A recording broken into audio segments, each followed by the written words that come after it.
Mussolini.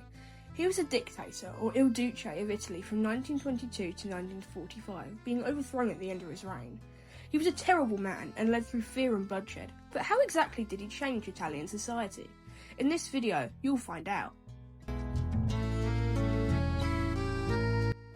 Mussolini's time as a fascist in power began even before he took over Italy. In late 1914, he founded the pro-war newspaper known as Il Popolo d'Italia, soon after being expelled from the Italian socialist newspaper Avanti. Mussolini's newspaper would become increasingly popular and helped campaign for Italy to enter World War I in the early summer of 1915. Due to his radicalising influence, he went on to orchestrate several terrorist attacks on leftist organisations across the nation. He was able to do this via a fascist paramilitary force he had constructed, the Black Shirts. These black-clad troops would play a role in Mussolini's regime even after his rise to power. In the autumn of 1922, Mussolini's march from Rome took place. This was a strategised seizure of several locations in Italy, whilst Mussolini stayed in Milan for the time being, and as the days went on, the Black Shirt troops would eventually reach Rome. The Prime Minister, Luigi Facta, ordered a siege on the fascist army, and yet King Victor Emmanuel III never signed the order. There was no authority stopping the Black Shirts. Mussolini would then travel to Rome on the 30th of October, confident in his takeover, and upon Mussolini's demands to control the government, the king asked him to establish a cabinet. The king's decision had overpowered the existing governance. Italy was under fascist control. But what were the effects of this? In the beginning of Mussolini's rule over Italy, he rescued failing banks and collaborated with businesses. However, there was a significant decline in the value of the lira in 1926 for political reasons. The lira was the Italian currency at the time, and the depreciation was groundbreaking. This skyrocketed unemployment, froze and even cut wages, and decreased exports. Fascist intervention in the economy was used to bolster state prestige and power. However, Mussolini's initiatives soon switched to funding public works and welfare in order to combat the Great Depression's impact on the economy. The banking, steel and armament industries soon became prominent state-run business due to the set-up of holding companies such as the IMI and the A.R.E. In agricultural sectors, the fascist governance still had a large role to play.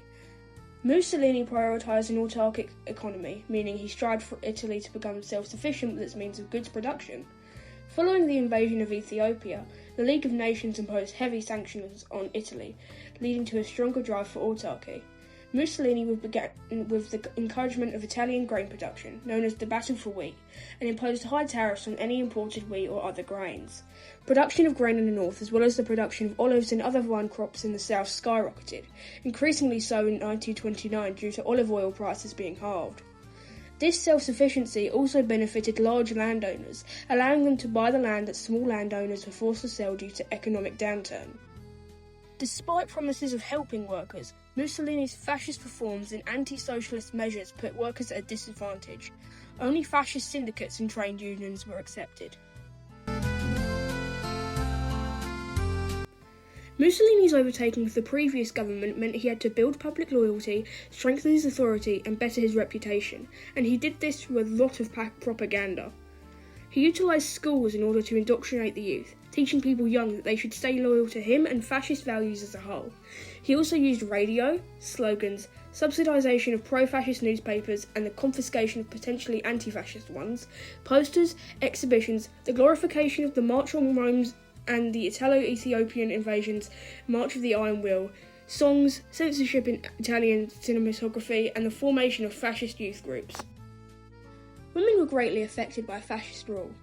Mussolini greatly desired a strong, populated and fully patriarchal society, and so began the Battle for Births in 1927, limiting women's employment prospects in favour of them staying home to cook, clean and care for children. The Battle for Births was proposed to highly increase birth rates, with Mussolini aiming for Italy's population to increase to 60 million by 1950. Despite this, neither this nor he would see the light of day by that time. Men were also affected by the Battle for Births. Bachelors would be taxed more heavily than married men, while the married men and women with families would be greatly rewarded. In concept, Mussolini believed that a higher birth rate would lead to a higher population, and this would produce a stronger empire.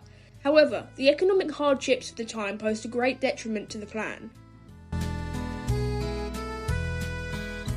In conclusion, Mussolini's regime affected Italy as a whole, in both societal and economic contexts. Mussolini changed the way we view political extremism, nationalism, the power of leaders, and violence as a whole. His fascist legacy still lives on in political debate in schools all over the globe.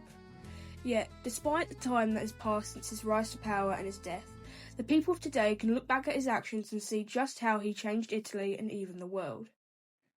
Thank you for watching. Mi sono alzato, oh bella ciao, bella ciao, bella ciao, ciao, ciao. Stamattina mi sono alzato e ho trovato l'invaso. Oh partigiano, portami via, oh bella ciao, bella ciao, bella ciao, ciao, ciao. Partigiano, portami via, che mi sento di morire.